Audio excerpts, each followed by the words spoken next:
Agora sim a gente vai conversar sobre ópera. Está aí o Festival de Ópera do Teatro da Paz. Começou ontem lindamente com Cavalaria Rusticana, esta ópera maravilhosa. E quem conversa hoje com a gente é Yakov Hillel, que é diretor de cena da Cavalaria. E tem 50 anos nesse ramo do teatro, como diretor, iluminador, tem uma carreira premiadíssima e veio aqui conversar um pouquinho com a gente, contar um pouco da vida dele, da carreira dele e da relação dele com o Festival de Ópera do Teatro da Paz, que eu agradeço muito você ter vindo, viu? É um enorme prazer estar aqui. Obrigada mesmo. Você estava conversando agora aqui no intervalo conosco e disse que você esteve aqui, já participou do festival em 2003 com a ópera Pagliatti. Pagliatti, que eu lembro. E você já fazia também a direção cênica. Exatamente. É isso? Eu era o diretor do espetáculo. Que fez muito sucesso essa ópera. Foi enorme sucesso aqui, foi muito bem recebido. Eu normalmente faço a concepção do trabalho, quer dizer, a maneira que a plateia vai ler o que nós estamos apresentando. Eu faço a direção dos atores, dos cantores, trabalho com cenógrafo. Normalmente eu faço a concepção da iluminação, porque a iluminação na realidade joga o claro e o escuro em cima das ideias que a gente quer passar. E eu estive aqui com Leoncavallo, com o Pagliatti, que é uma história maravilhosa, uma ópera do mesmo período que essa que nós estamos apresentando aqui, que é a Cavalaria Rusticana. E foi muito bem, eu estou muito contente de estar aqui de volta, trabalhando com esse coro maravilhoso, essa orquestra. Então, falando um pouquinho assim, quando a gente diz diretor de cena, porque nós fizemos um programa especial aqui, o Sem Censura Pará de terça-feira, foi todo dedicado ao Festival de Ópera do Teatro da Paz, que começou ontem, como eu disse, né? E a gente fala, tem o diretor artístico, aí você é o diretor de cena. Então, você já disse aqui rapidamente o que faz um diretor de cena, quer dizer, ele é responsável pelo quê? Mas fala mais um pouquinho desse trabalho de vocês, quer dizer, o diretor de cena ele tem que pensar na iluminação, ele tem que pensar na posição dos atores, cantores, exatamente, vocês se preocupam com o quê? Deixa eu fazer mais ou menos, então, um escalonamento disso tudo. O diretor artístico de um festival é a pessoa que escolhe os títulos, que convida os artistas e que vê mais ou menos dentro do público ou da cidade onde ele se encontra, qual é o melhor repertório para apresentar. Certo. Então ele convida um diretor, que é o meu caso, eu sou diretor de teatro, no mundo da ópera eu sou diretor de cena, porque o cantor lírico se divide entre Deus e o diabo, quer dizer, entre o maestro e o diretor de cena. Às vezes um faz o papel do diabo, o outro do Deus, enfim. São papéis que são rotativos, são rotativos, porque o cantor, ele, digamos, serve a dois senhores nesse sentido. O diretor de cena é o diretor de teatro que analisa a obra, dentro da obra escolhe quais são as melhores ideias que ele quer passar, faz uma leitura joga a luz sobre aquilo. Em cima daquela luz, escolhe-se a cenografia que nós vamos fazer, tem uma opção do que vai ser feito. Se é realismo, se é expressionismo, se é simbolismo, para onde nós vamos com isso. Já, no meu caso, eu faço a parte de desenho de iluminação, porque é uma das coisas que eu mais adoro fazer. Mas existem os profissionais da área de iluminação, que não são diretores de palco, não são diretores de cena, não são os que fazem a concepção da obra. Você pode chamar um iluminador, que você mostra o ensaio para ele, e ele diz, bom, então nós vamos fazer aqui desta ou daquela outra maneira. No meu caso, eu faço tudo junto, digamos assim. Nesse caso, que nós temos Cavalaria Rusticana, eu posso falar das opções que nós tivemos. Pois é, né? É isso que eu queria que você falasse, como foi que você pensou, e o espetáculo está aí, sendo apresentado, como é que foram essas concepções que você elaborou? Da mesma maneira como o Pagliatti, esta é uma ópera chamada Cavalaria Rusticana, que quer dizer cavalheirismo rústico. Ela faz parte de um período que é tipicamente italiano, podemos chamar assim, chamado verismo, né? Onde, vou fazer um pequeno retrocesso, no período clássico, o ser humano se encontra entre o Deus e a terra. Então ele é um joguete na mão dos deuses, porque Atena queria isso, Apolo queria aquilo, isso você vê na tragédia clássica. Depois, digamos assim, correndo rapidamente, dentro do romantismo, o melodrama estabelece aquele que é o vilão e aquele que é o mocinho. Os personagens são chapados, eles não têm uma profundidade, eles agem de conformidade, ou são maus, ou são completamente bons. E o melodrama significa a ascensão da burguesia. Então os valores não são mais os valores clássicos, não são valores da honra, mas são valores de ascensão social, são valores do afeto, enfim. O verismo é um período correspondente, digamos, na literatura ao que seria o naturalismo, ao que seria escrever sobre gente simples. Então o verismo trata de pessoas do povo, de pessoas muito simples.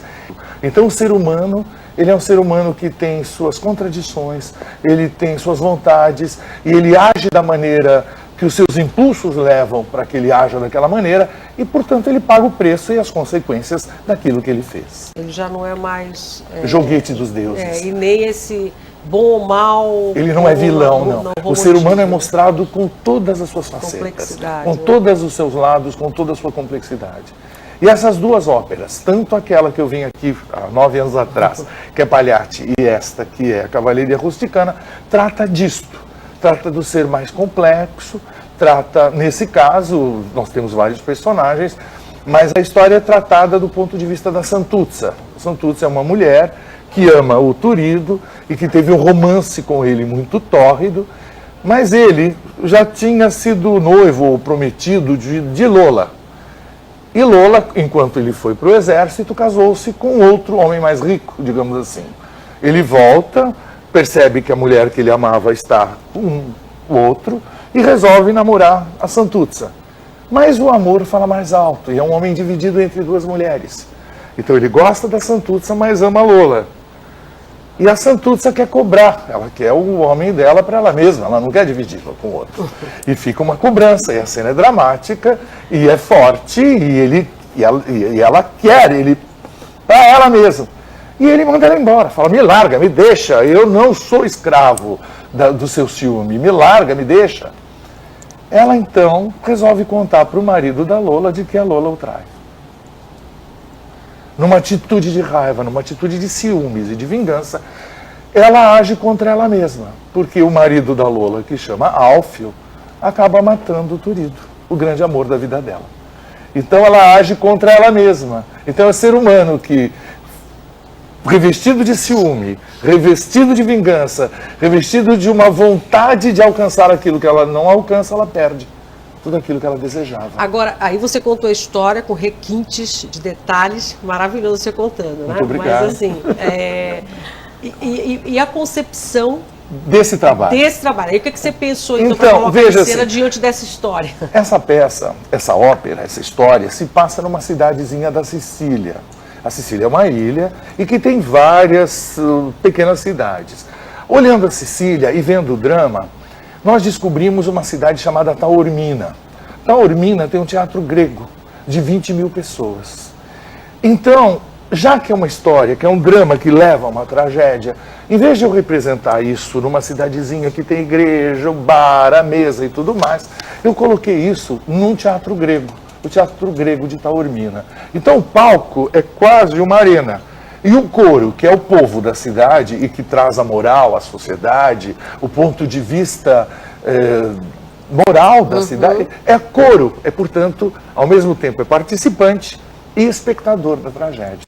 Então eu elevei um pouco isto de um drama simples de ciúmes para uma coisa um pouco maior. Uma atmosfera um pouco mais trágica.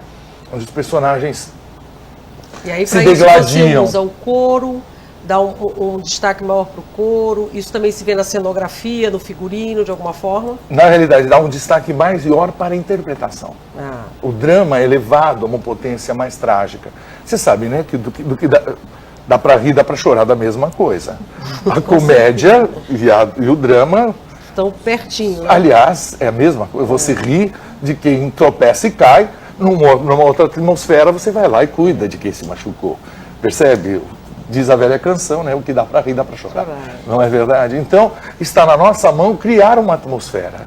Criar um lugar onde você possa, com esta música, que é uma música poderosa... Você carregou o drama, digamos assim. Eu carreguei o drama. Com toda essa... Eu dei as tintas do drama, entendeu? Nós temos imagens da ópera, aí que a gente vai ver um trechinho, aí quem não viu ainda vai ter uma ideia melhor.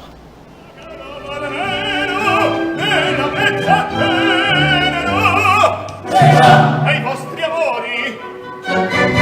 Viva! La fortuna vostra! Viva! Beviamo! Viva! Beviamo! Viva che sia!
trecho, então.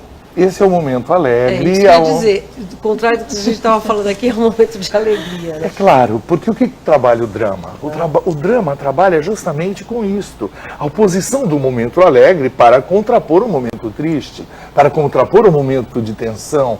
Então esse é o momento onde a Lola está ali, faz até um brinde a ele, né? Ele está fazendo, disfarçando, né? Ele quer mesmo fazer um brinde com a namorada, mas ele está disfarçando com o povo, e é um momento alegre, justamente antes do terror que há de vir logo depois, né? Você levanta alegria, viva o vinho, bebamos. Ele fez um comentário aqui, o doutor, que é de verdade. A palavra verismo que eu usei para qualificar, que é do estilo, vem de vero, vem de verdade. É uma coisa sobre a verdade que a cena mostra. O doutor Luiz Cláudio foi assistir ontem, não foi? Fui, sim. Maravilhoso. Muito bom. Então eu ia perguntar isso, né? O senhor já assistiu. Como é que você sentiu a receptividade do público? Porque ontem foi o primeiro dia, né? O público daqui de Belém é de uma generosidade extrema. Além do teatro ter uma acústica incrível, eu estava comentando com ele que Nelson Freire, um dos nossos maiores pianistas, ele prefere muito mais vir aqui, ao Teatro de Belém, fazer um concerto aqui do que na Sala São Paulo, que é aquela sala maravilhosa, cuja acústica é um pouco mais dura. Essa daqui é receptiva, ela te dá um pequeno reverber, ela é muito acolhedora. Da mesma maneira que o teatro é acolhedor, o público é acolhedor. E a plateia ontem vibrou maravilhosamente, aplaudiu com toda a força, com todo... Nós temos um elenco, você já trouxe o nosso elenco para cá, são vozes muito interessantes, grandes artistas, conhecidos nacionalmente, e a Laura de Souza, que cantou 20 anos pelos teatros europeus como primeira e grande cantora, e nós temos a felicidade de tê-la aqui conosco nesse trabalho, né? Tem alguma pergunta, Ana Paula? Na verdade, tem uma pergunta minha. Eu estava observando você falar dessas, né? Você estava falando dessas questões contraditórias e fiquei pensando se em algum momento no processo de montagem te aflige o fato de trabalhar com artistas que são do país todo. Como é que eu vou trabalhar uma ópera que tem uma coisa de uma linguagem italianíssima, né? E levar para a Amazônia. Mas pelo que eu vi você falando, deu tudo certo. Mas te afligiu em algum momento na montagem o fato de ter que trabalhar com elementos tão distintos e criar uma unidade, né? Que esse também é o teu trabalho. É verdade. Não me afligiu nada não. É um prazer enorme a gente trabalhar com pessoas vindo de outros trabalhos, de outras... Sabe o que acontece no mundo da ópera? Você encontra, por exemplo, a Laura de Souza, que já fez outras vezes esse personagem. E ela traz para nossa montagem outras versões. Então, no trabalho dela, ela também incorpora, ela dialoga com você, ela participa da maneira que eu queria que ela fizesse, enfim. Mas, ao mesmo tempo, ela tem a memória de outras montagens e só isso enriquece. Isso enriquece o trabalho. Eu dirigi agora em São Paulo, um mês passado, uma semana antes de vir para cá, uma ópera chamada Péléas et Mélisande, de Debussy, que não tem nada a ver com a ópera italiana, que não tem nada a ver com esse estilo, que é uma ópera simbolista, música impressionista.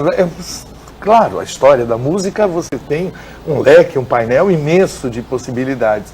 E lá eu trabalhava com um cantor francês que tinha vindo de uma montagem com Peter Brook, que é um grande diretor cênico, ou do Bob Wilson, que ele também tenha feito. Então ele traz essa experiência para você e conversa, e dialoga, e cria, e distribui entre os outros artistas todo esse conhecimento. É muito rico esse nosso mundo. É um mundo que a gente agradece a Deus de estar nele. Nesta ópera, quantas pessoas estavam envolvidas entre músicos, coral, cantores e a produção? E quantos eram daqui da cidade? Olha, são todos daqui, basicamente. Em cena nós temos o coro de mais ou menos 60 e tantas pessoas, fora os 20 e tantos figurantes, mais 10 crianças nesse sentido, então já são 80, 90.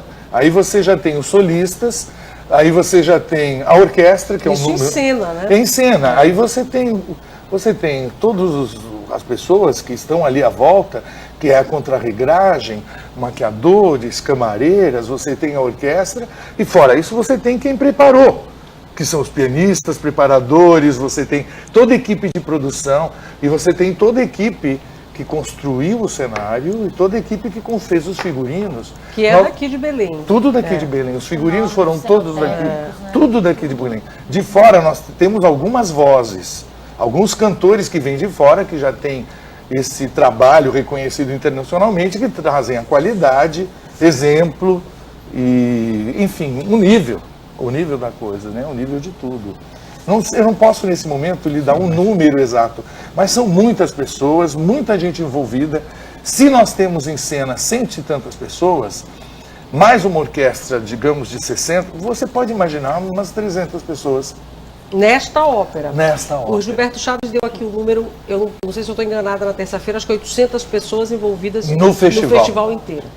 Foi o que ele falou aqui, se eu não me engano, na última terça-feira. Me dá uma felicidade.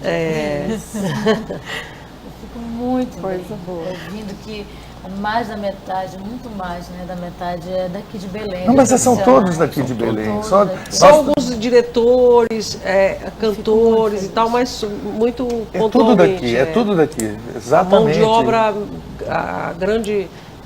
a mão de obra artística, os artistas são daqui. O coro, você viu o coro? Você viu que coro mais fantástico? Agora, Jacob, já que a gente está falando dessa coisa do festival, como ele é grandioso e tal, como é que o Festival de Ópera do Teatro da Paz é visto lá fora? Você mora em São Paulo, você está aí tem 50 anos de carreira. Como é que é? O que se fala desse festival? Como é que ele é tido lá fora? Olha, ele é visto com extremos bons olhos, né? Você ter aqui, primeiro vocês têm um teatro que é fantástico aqui em Belém, no meio da Amazônia, um teatro que é respeitado no mundo, que tem essa qualidade de acústica e de, enfim, e de pessoal, mais do que tudo. A gente encontra pessoas maravilhosas aqui que respeitam muito o teu trabalho e que estão sempre te dando esse apoio. Fora daqui é visto com todos os bons olhos. Nós estamos trazendo, quer dizer, nós estamos, digamos, me coloco junto, né, nisso tudo. Agora em João e Maria, vocês têm, gente, a nata das cantoras brasileiras vai para cá. Já estão aqui. Você tem a Adriana Clis, você tem a Luciana Bueno, você tem pessoas que cantam em todos os lugares. E você conhece essa montagem de João e Maria, você diz que é belíssima, né? É belíssima, ela existe há vários anos, feita em todos os teatros desse Brasil, e ela é feita para crianças, a criança tem que assistir. É uma coisa que expande o conceito da música cantada, porque ela é cantada em português, compreendem tudo e é um sonho. É a história de João e Maria, Hansel and Gretel, né, em alemão, que é aquela história das crianças que vão para o meio da floresta, enfim, que é recontada diversas vezes. É uma história muito bonita, muito bonita. Já que estamos com uma contadora de histórias aqui, você já contou João Maria muitas vezes? Muitas né? vezes. E eles adoram. Tem uma faixa etária das crianças que eles adoram essa história. Mas ela é fascinante, imagina assim numa ópera. E você já trabalhou com várias montagens infantis, né? Sim, eu também já fiz diversos trabalhos para crianças e muitas vezes também utilizando crianças em trabalhos, né? Eu fiz uma montagem, acho que é 82, por exemplo, que é um musical chamado José e o seu manto Technicolor, que nós tínhamos 150 crianças na faixa de 6 a 12 anos. Em cena? Em cena, Aí é um milagre. É um trabalho, Mas foi um trabalho, nós ganhamos o grande prêmio da crítica, foi um trabalho muito bonito. Eu já fiz outras, Vila Lobos das Crianças, é um espetáculo que eu tenho em cartaz há muitos anos em São Paulo, que é um trabalho... Vila Lobos recolheu do folclore nacional as cantigas de roda e escreveu uma introdução, uma parte B, um acompanhamento, para que as crianças pudessem tocar ao piano. E nós fazemos um trabalho com músicos e cantores e com uma menina que é pianista, que tem 9 anos, e que entra em cena e canta também, e que é um exemplo para as outras crianças também. Hoje em dia, só as coisas um pouco mais pesadas que você não mostra para crianças, mas no geral está tudo indo. Mostra muita coisa, né? Exato. Mas o importante é que se diga que você está aqui participando do Festival de Ópera como diretor de cena de cavalaria rusticana, né? Exatamente. Eu só queria fazer um lembrete, que vocês deem uma olhada nesse trabalho de figurinos que nós fizemos, que é um trabalho muito bonito. Nós utilizamos, nosso material foi o Verger, o Pierre Verger, aquele fotógrafo francês que veio aqui para Belém. E nós utilizamos do material que ele fotografou na década de 30 e 40 para mostrar. Essa ópera é de 1870, mas nós colocamos num período antigo, procuramos uma luz, uma imagem um pouco mais antiga, mas um Brasil antigo. Trouxemos essa ópera para o Brasil, digamos, numa faixa dos anos 20 até os anos 40, do interior do estado. Os tecidos foram todos daqui de Belém do Pará. Nós entramos dentro aqui do comércio, encontramos aquelas lojas, encontramos tecidos guardados antes da invasão dos tecidos chineses, os tecidos brasileiros de algodão, de verdade. Utilizamos tudo isso. Os ternos dos homens são de linho de cores. Hoje em dia você vai comprar roupa de homem, boring, tudo muito chato, tudo cinza, preto ou azul marinho. Você vai ao palco, você vai ver. Você tem roupas creme, rosa desmaiada, um azul mais clarinho, listinhas. Tá uma beleza, e é tudo daqui de Belém, tudo daqui do comércio, tecidos que nós encontramos, algodão puro.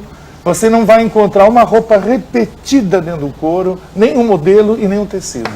Então, ontem foi a estreia do festival com a Cavalaria, hoje tem mais... Não, nós temos amanhã, sexta-feira, amanhã, sexta, e depois no sábado a última récita, de Cavalaria, né? A Cavalaria então, Rusticana. Amanhã e sábado. Exatamente. Não dá para perder. Por favor. Obrigada, viu? Por ter vindo aqui conversar com a gente.